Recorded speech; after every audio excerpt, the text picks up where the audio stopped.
família vascaína, Lineker na área aqui no canal. Seja bem-vindo ao nosso vídeo na manhã dessa quarta-feira.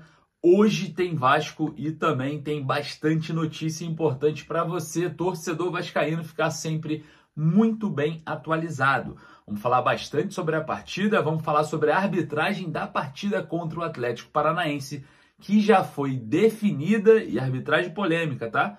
Vamos falar também sobre a preparação física do Vasco. O preparador físico Diego Pereira pediu para ficar, e na minha opinião tem que ficar. E vamos falar também sobre a respeito do novo treinador, né? A gente já tem domingo, segunda, terça e hoje, quarta-feira, 4 dias sem treinador. É um absurdo a lentidão, a lerdeza, a falta de competência na Vasco SAF. É absurdo. Mas a bola da vez é o uruguaio, né? A gente vai falar também sobre isso. Mas antes da gente começar, deixa o joinha rapidinho aqui embaixo para dar aquela moral e corre lá nos comentários para deixar a sua opinião, que é a base aqui do nosso trabalho, enquanto eu deixo um recadinho para você.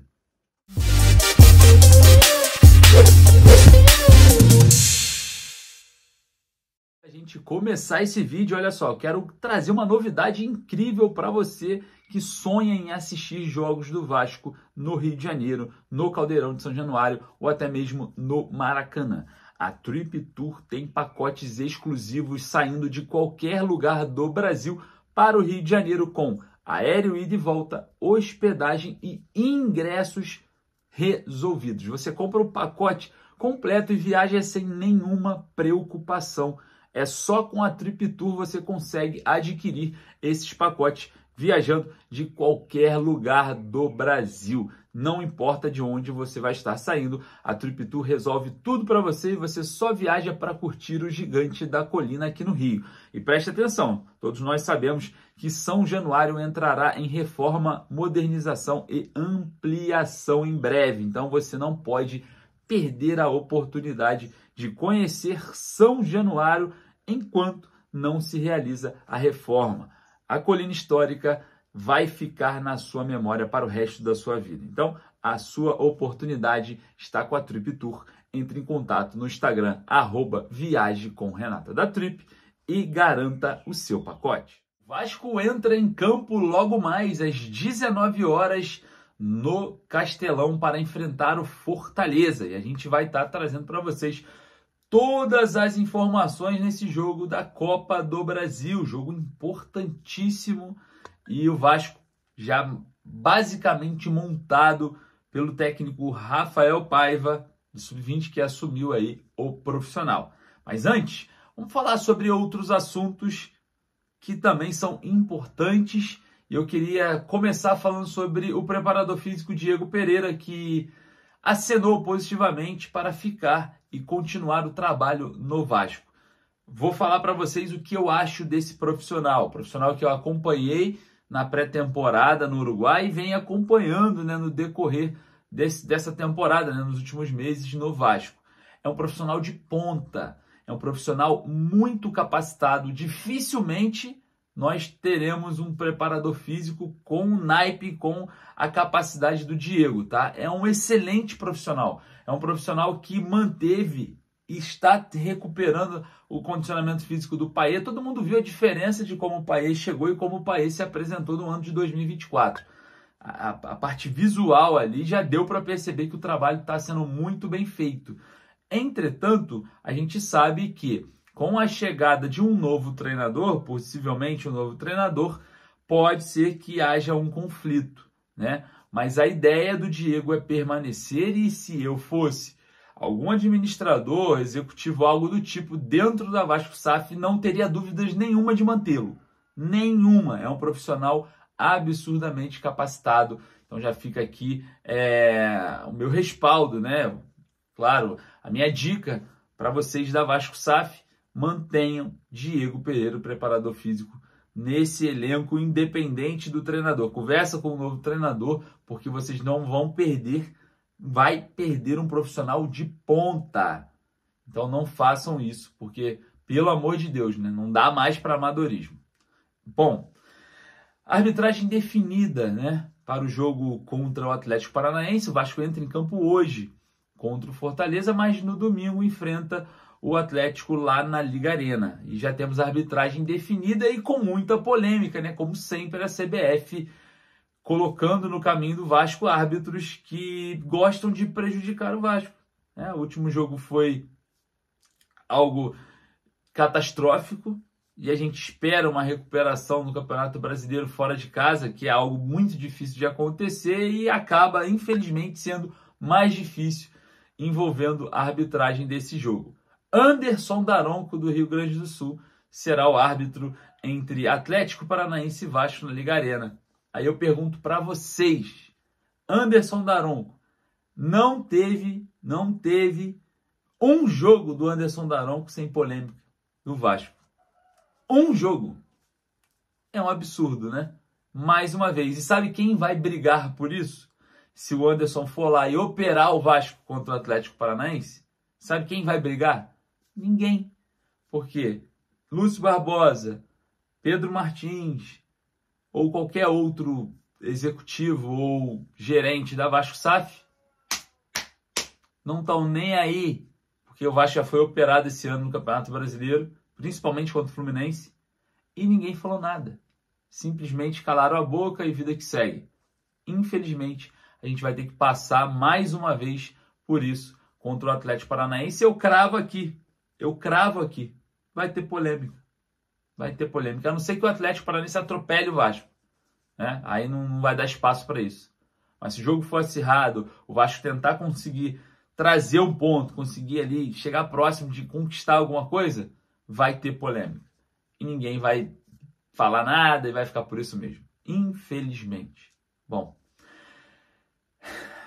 Vasco procura um novo técnico, né? A gente sabe.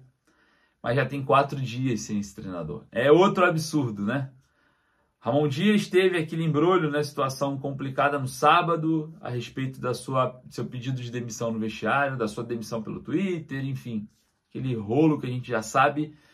E já temos, a partir do sábado, domingo, segunda, terça e hoje, quarta-feira. Já somos 4 dias sem treinador, sem comando. É um absurdo. É um absurdo, é literalmente um absurdo. 4 dias se passaram desde a saída do treinador. 4. E ainda não temos um treinador definido. Tem coisas que acontecem na Vasco SAF que se assemelham ao clube associativo, né? O clube associativo, óbvio, a gente já teria um treinador, seria o Celso Rotti, o Lisca Doido, ou qualquer outro treinador que viria para tampar buraco, obviamente, isso aí a gente já sabe. Teríamos um técnico, mas daquele jeito, né? Que todo mundo sabe. Já na Vasco SAF, a gente não tem. A coisa, eu não sei se piora ou se o amadorismo reina, é um absurdo. Daqui a pouco a gente vai passar as rodadas do Campeonato Brasileiro e vai ficar por isso. A informação que eu tenho sobre o novo treinador é que Paulo Pezzolano é o ideal para o plano A da diretoria, o plano A da Vasco SAF, mas o Paulo Pezzolano está no final de um projeto na Espanha que está subindo com o Valladolid para a primeira divisão do Campeonato Espanhol. E vai ficar por aí, vai ficar esperando ele acabar o ciclo dele aqui, a gente vai ficar sem comando, sem um treinador. Nada contra o Rafael Paiva, mas não é o treinador ideal, é o treinador do Sub-20.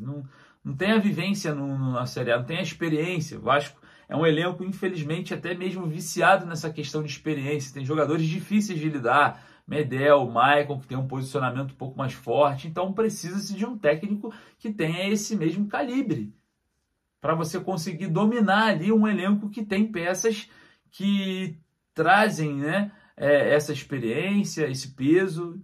Não adianta colocar um treinador sem peso que não vai funcionar. Mesmo que hoje, contra o Fortaleza, Rafael Paiva vença o jogo, né? Mas não é o ideal. E a gente vai atravessando mais e mais dias, mais e mais dias, mais e mais dias sem comando, porque na Vasco SAF tudo é feito de uma forma absurdamente lenta, de uma forma absurdamente amadora. É impressionante o amadorismo. É impressionante. Amadorismo é a marca da Vasco SAF. Simples. Vamos falar sobre o jogo contra o Fortaleza, né? O Vasco enfrenta logo mais às 19 horas o Fortaleza. Rafael Paiva fez ali, esquematizou uma equipe ali com 3 zagueiros, um pouco mais conservadora. E o Vasco deve vir a campo com o Léo Jardim no gol, Paulo Henrique ali na ala ou na lateral direita, Rojas, Maicon e Léo fazendo ali um trio de zaga e o Lucas Piton ali na ala ou lateral esquerda, né? Depois eu explico por quê. 3 jogadores no meio-campo: Sforza, o Hugo Moura e o Matheus Carvalho. No ataque, David e Verratti. Foi essa equipe que o treinador Rafael Paiva treinou aí durante a semana, né, na preparação, e deve vir a campo com esse time. E por que eu falo que o Piton ou o Paulo Henrique são laterais ou alas? Porque quando o Vasco tem a bola, eles se transformam em alas. Quando o Vasco não tem, eles voltam para a lateral, os 2 zagueiros fecham, né? Para criar um miolo ali, uma linha de 5, a última linha de 5 jogadores. É algo que a gente já via com o Ramon Dias no início dessa temporada, e o Rafael Paiva deve repetir esse tipo de jogo, né? Esse tipo de variação tática, né? De um 3-5-2 para um 5-3-2 ali, ou até mesmo uma formação um pouco mais recuada, mais conservadora, com 3 zagueiros para tentar, quem sabe, né, segurar o ímpeto do Fortaleza, que vem de uma sequência de vitórias com muitos gols marcados. Queria saber a sua opinião a respeito dessa escalação. Corre lá nos comentários e daqui a pouco o Vasco enfrenta o Fortaleza na Arena Castelão às 19 horas. Meu palpite, vou ser otimista, tá? 2-1 para o Vasco, um jogo muito difícil. Eu não consigo dar palpite que o Vasco vai perder, desculpa. Eu consigo ver sempre no horizonte uma perspectiva boa, uma esperança dentro de uma catástrofe, sim, mas é a minha opinião. Vai lá nos comentários e deixe a sua, que eu quero saber realmente a sua perspectiva e sua expectativa para esse jogo. Forte abraço, saudações vascaínas.